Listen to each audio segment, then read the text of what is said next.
Is it time for you to pause your personal development effort? So today we're going to talk about all the work you might have been doing over the years and the fact that maybe it's time to take a break.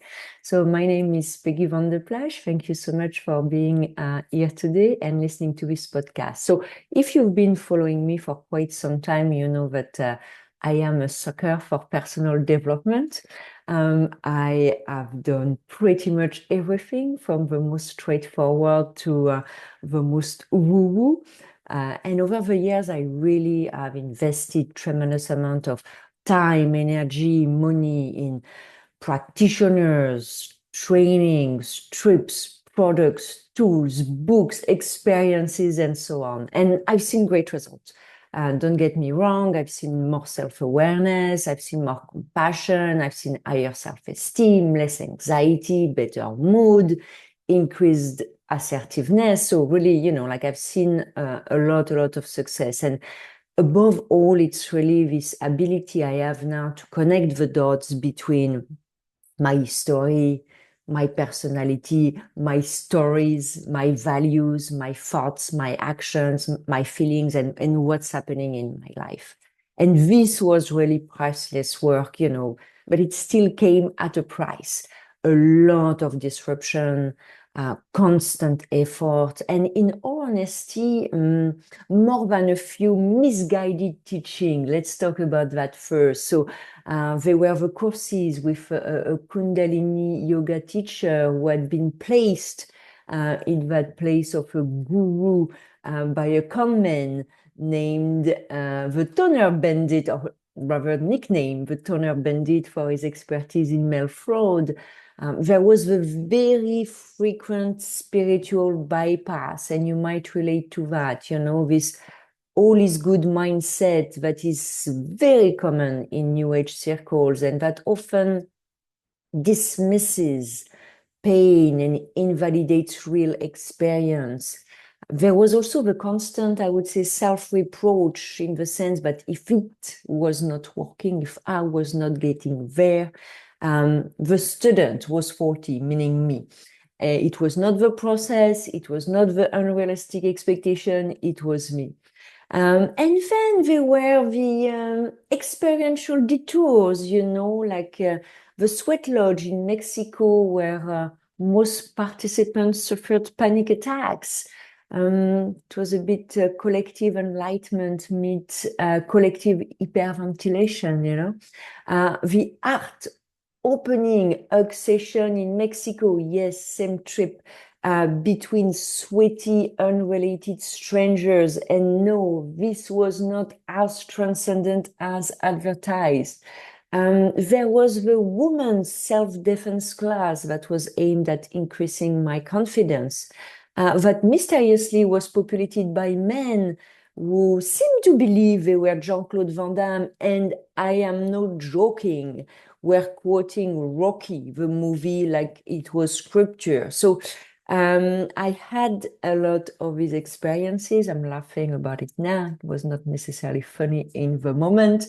But it was not just that. It was most often, it was simply too much. Too much time, too much effort, but also too much constant questioning and disruption, training after training, practitioner after practitioner, layering new practices on top of existing ones, never stopping to integrate, and always in a subtle state of flux and uncertainty. So I see many around me caught in the same loop. What started as self-improvement turned into a Pandora's box with a lot of unintentional negative consequences on personal and professionals' life alike. And for me, before leaving for the Emirates 2 months ago, I could sometimes be spending 4 hours and a half per week with practitioners in addition to my own daily practices.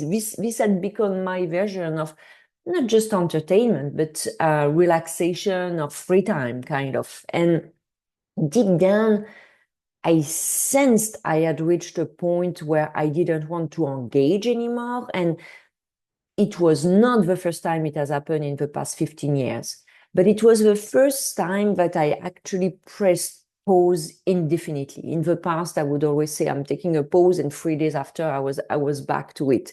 So my 4-week trip to the Emirates provided exactly the break I needed. It was easier for me to stop because I was in a different environment, different time zone, different schedule. And it gave me also space to re-engage with the world, but from this fresh perspective. We all understand that in school, in sports, I mean, in any form of growth, breaks are essential. They allow us to crystallize learning, to integrate new ways of being and thinking. But yet, in personal development, the chase for the next thing often leaves very little room to simply live like we have learned to live better. So it's now 8 weeks since I stopped working with external practitioners, and I scaled back as well my daily routines. And I would say that the result is immense relaxation and also, more importantly, a test of how well I can now operate in the real world. And that includes spending 4 days with high school friends and their teenagers and their kids. And I would say few situations are most triggering. And yet I was calm, I was grounded, I was at peace, I had a great time. And I even have a lot of people, friends, acquaintances, who've been telling me how relaxed I looked. And I felt it too, a sense of control, of clarity, but also of quiet certainty.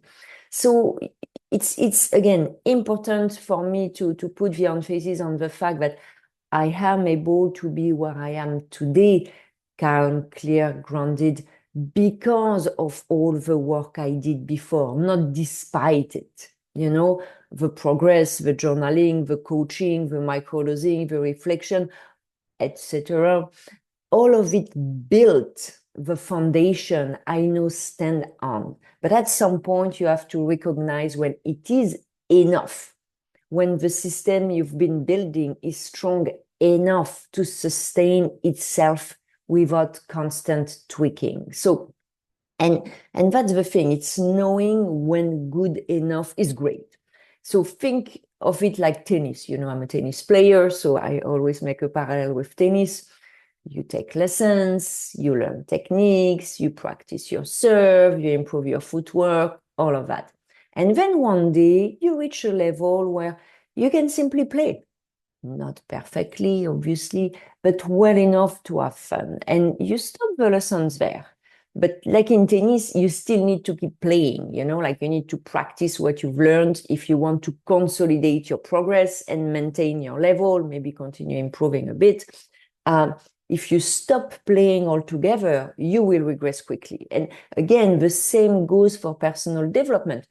Integration and practice matter as much as instruction. So the level that you're picking is different for everyone. Some may return for new lessons years later. Some may never return. Some may return earlier, more often, But there comes a moment when the healthiest form of growth is no longer doing more. It's allowing what you've already built to unfold naturally. And integration really is part of growth.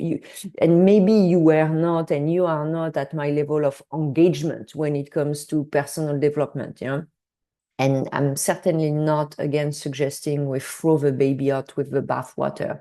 But if you've been working relentlessly on yourself, it might be time for a break, to pause, to integrate, to really live the fruits of your inner work. Because sometimes the next stage of evolution begins not with another course of coach, but with the quiet wisdom to simply be.